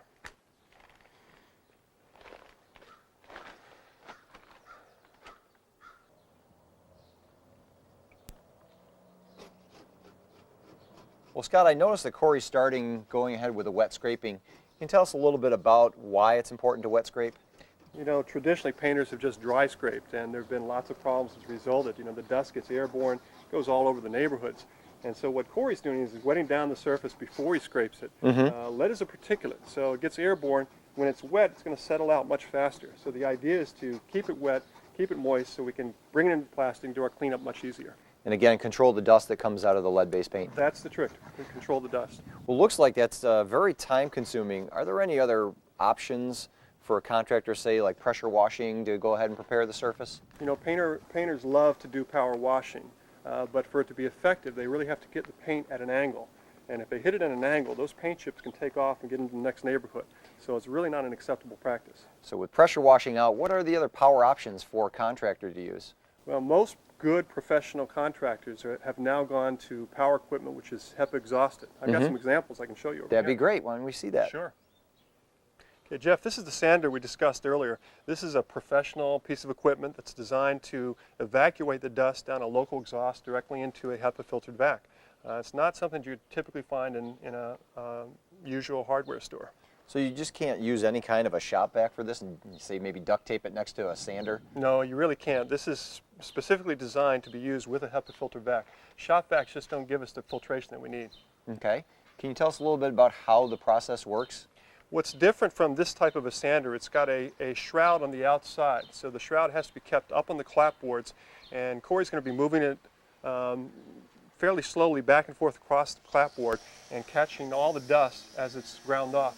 One of the advantages to it is it gives us a nice feather edge on the siding, so it eliminates a lot of the prep work for painting that we'd have to go through otherwise. What Corey's doing is you can see he's moving it slowly across the clapboard, feathering off edges as he goes. So it's catching all the loose, peeling, flaking paint, as well as feathering off the edges, getting it ready for priming. The dust is being exhausted directly down this hose back to the HEPA vac. Again, a HEPA vacuum, not just an ordinary shop vac. Yeah, it has to be a HEPA vac. We're seeing more and more of these pieces of equipment come into the market, so as they become more available, we expect to see more contractors using them. Well, Scott, we did some of the wet scraping and the sanding, and it seemed like a lot of work. What about just going over this with some siding? Well, you know, the siding is going to last for 20 years, which is the way we define lead-based paint abatement. The problem with vinyl siding is you can't see what's going on underneath it. And a lot of folks don't even like it aesthetically. But the paint is going to still continue to oxidize and deteriorate underneath, so we haven't removed the problem.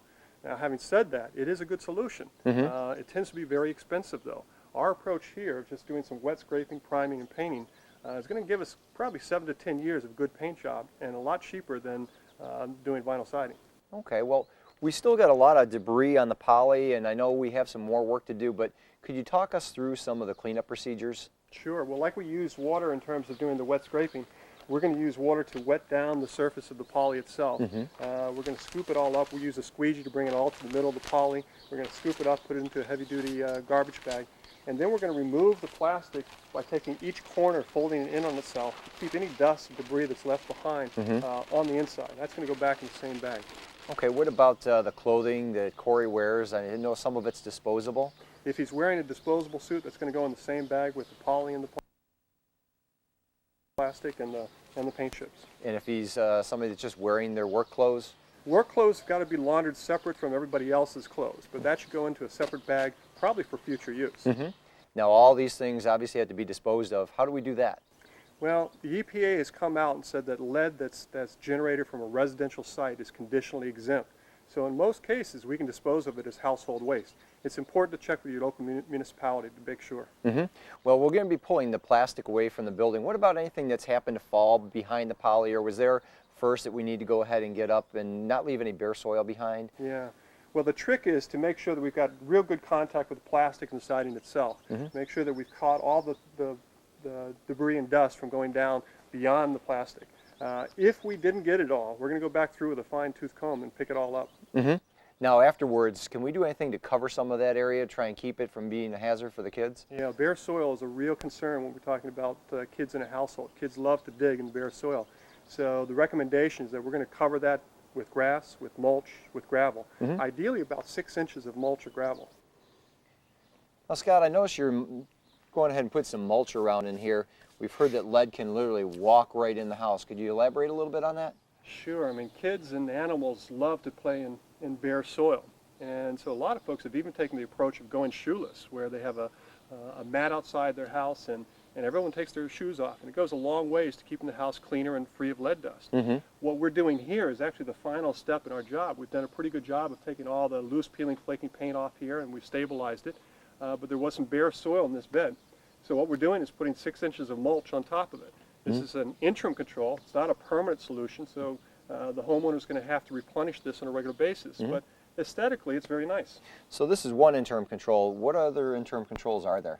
Well, we could just use grass. We could use plants, pyracantha, things that have some thorns or thistles on it. Anything that ideally seals up the areas where there's some bare soil. Something to keep the dogs and the cats and the kids away from. And make sure that we don't have it as a vegetable garden. That's right. This is not a good candidate for having vegetables here. Okay, well those are some interim controls. What about the more permanent solution for the area? Well, a permanent solution, there's similar to doing interior abatement. We can remove, we replace, and we can cover. What we're doing here is a method of covering. But a permanent solution would be covering with concrete or asphalt.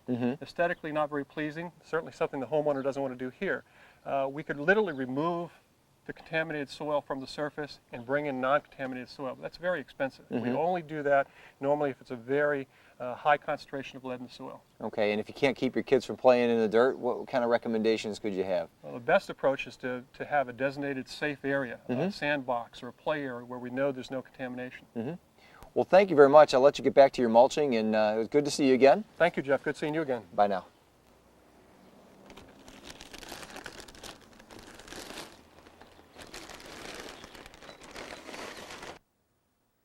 That concludes the demonstration chapters in this video, but a few important chapters remain.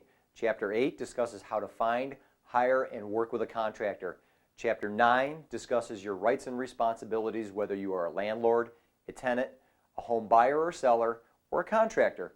And finally, Chapter 10 lists some lead-specific resources that are available to you as you do any work to the inside or outside of your home. Earlier, I sat down with Scott Balfour to discuss selection of a certified contractor.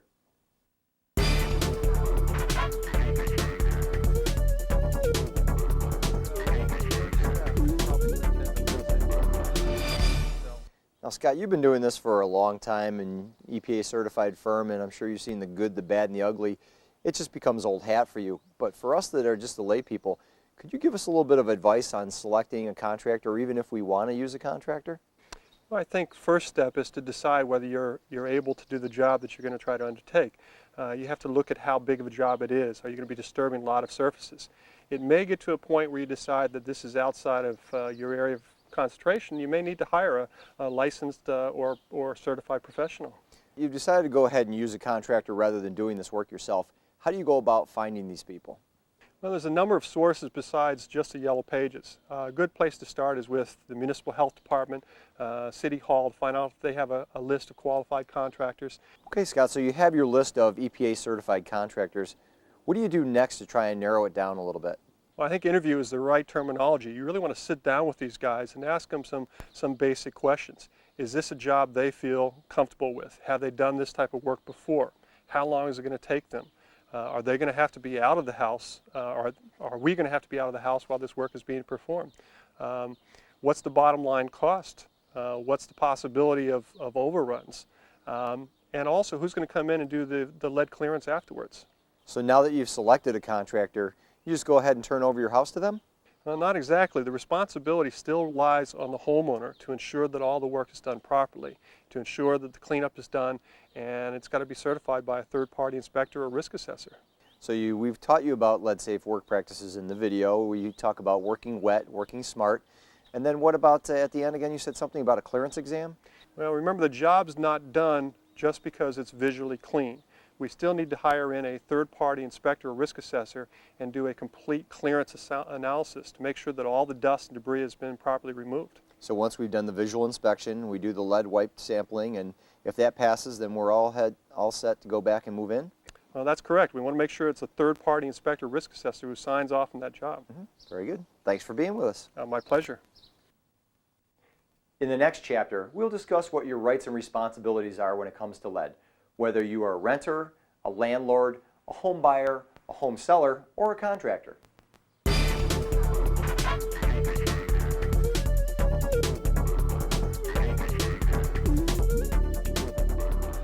You've learned a lot in this video, and I encourage you to watch it several times to make sure you have the information you need. We have divided this next chapter into sections that are pertinent to your role in lead hazard control work. Whether you're a homeowner, a landlord, or a home buyer, you do have certain rights and responsibilities. This chapter lays them out for you.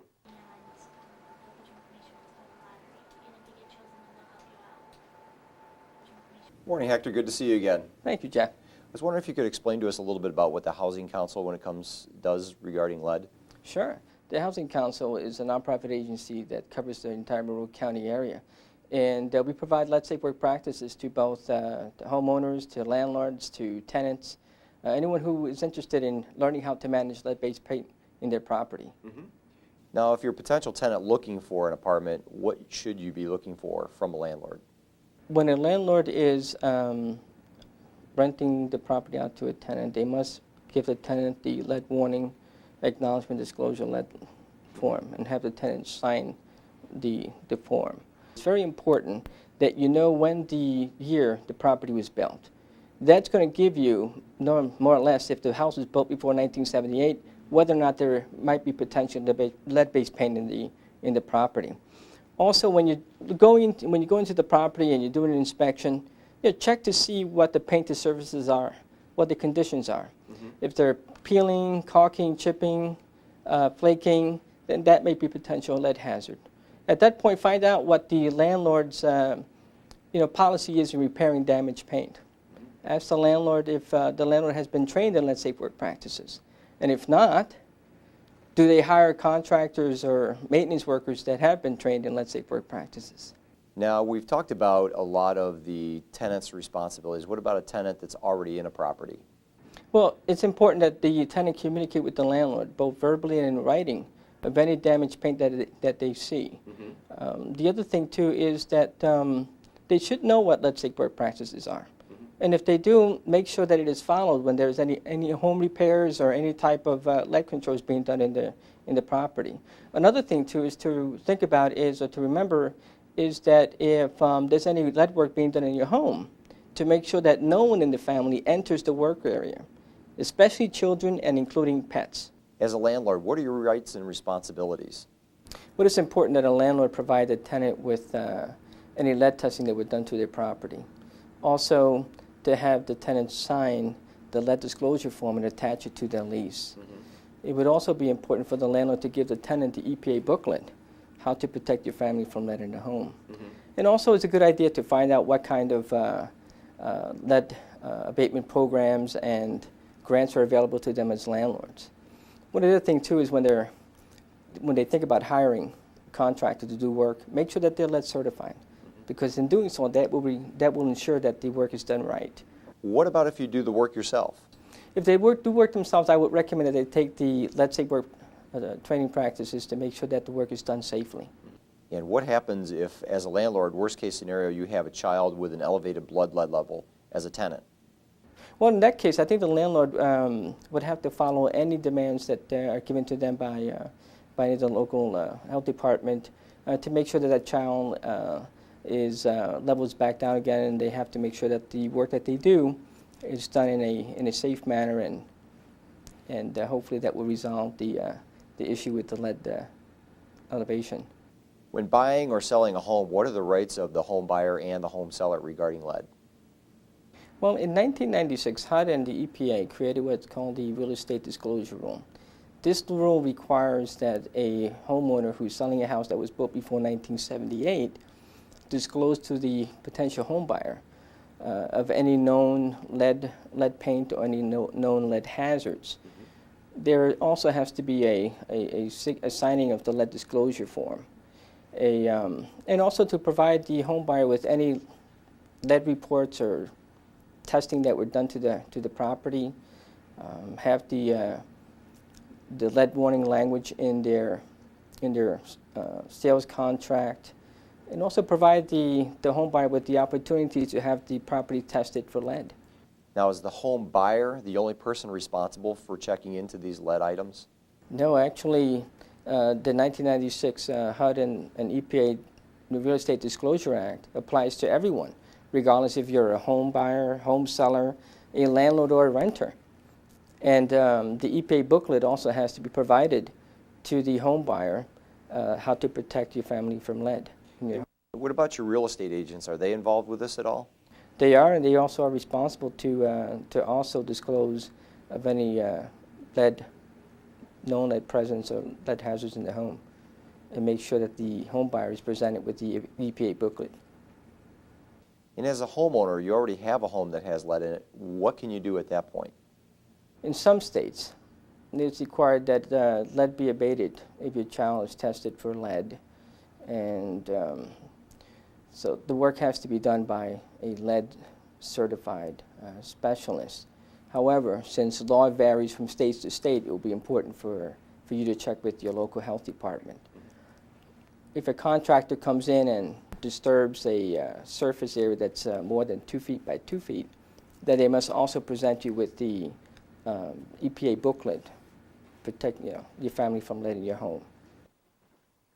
Your local housing council or organizations like it are great resources for information about lead-safe practices and your rights and responsibilities.